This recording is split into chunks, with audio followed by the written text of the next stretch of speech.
Right, now welcome back. The phrase Honourable Member of Parliament is one that has over the years continued to lose meaning. But this week it became quite clear that from the start that phrase had no meaning at all. It was some sort of inside joke from the people who coined it. For all this and much more, here's this week's episode of Mock the Week.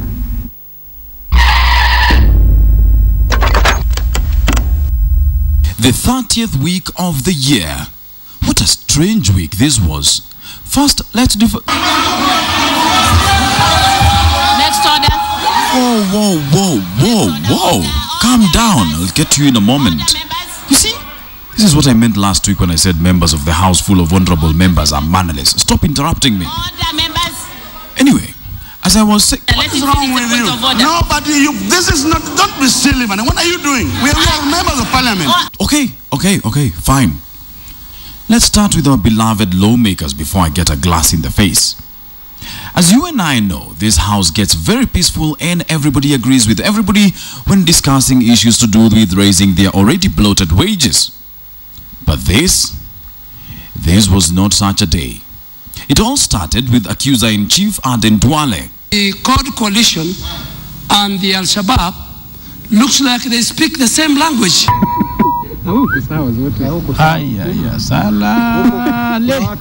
Get ready. This is going to be a bloodbath. We demand to be treated with respect. Al-Shabaab has called for the withdrawal of KDF. CORD has called for the withdrawal of KDF. A terrorist cannot call innocent people terrorists. Madam Speaker, it is going to blow up. Okay, let's pause this thing right there before glasses start flying.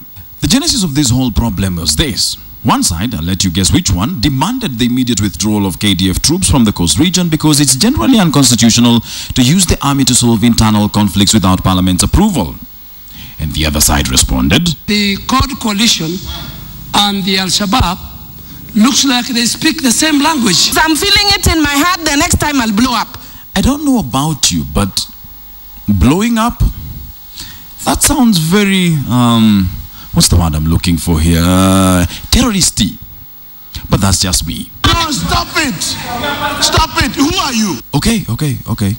I've stopped. Before we move on, however, is there anybody else with anything they want to get off their chests? Yes, you there with no hair. It is Honourable Duale who's trading in charcoal using the Kenyan military in Somalia. Next order.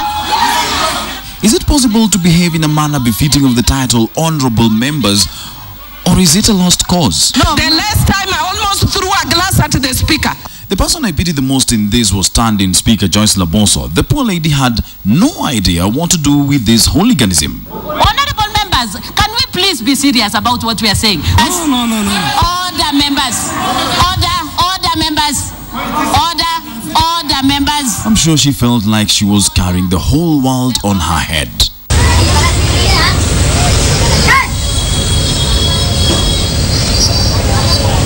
But here's the beauty about our politicians. They are multi-talented individuals. During the day, after they are done shouting at each other, and when they know we are watching, they are the holier-than-thou altar boys and choir masters. Chakutumaini sina nisemenini baba. But in the night,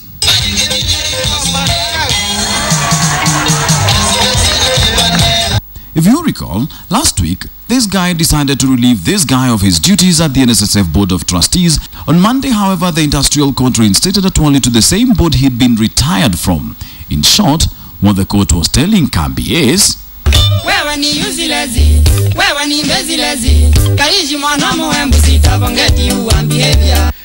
earlier this week, KTN ran stories of how police officers are living in wonderful mansions across the country. Oh, sorry, I read that wrong. Living in slum-like conditions. But the real question is that really a bad thing? Our senior reporter on police living conditions, Jerry Mushura, investigates. This is how our police officers live, in breathtaking architectural marvels. And after the story on these living conditions aired on KTN this week, there was an overwhelming response criticizing the government for allowing our law enforcers to live like this. But let's stop and think about it. only fair that we also get contented with the small capacity that continues coming our way. That sounds kind of crazy. The police need to be content with this and this, because if the government really didn't care about them, they'd be living under trees. According to Mr. Mwini, the government is overburdened by other things, like wait, what is the government so overburdened with that it cannot even give police officers better houses? Kama uko na neno la kusema, chukua simu, piga, sema bwana rais, ile namba yako ulibadilisha, nikupatie mpya kama nimebadilisha. You see, the government is so committed with other things. Therefore, Mr. Policeman or woman, be content that you do not live in a cave. Kila mtu ajengewe nyumba yake. Our demands on the police is quite higher than what we are fairly giving them. Motivated officer inatoka kutoka nyumbani hadi kazini. Our police force really needs to give the government a break. Seriously.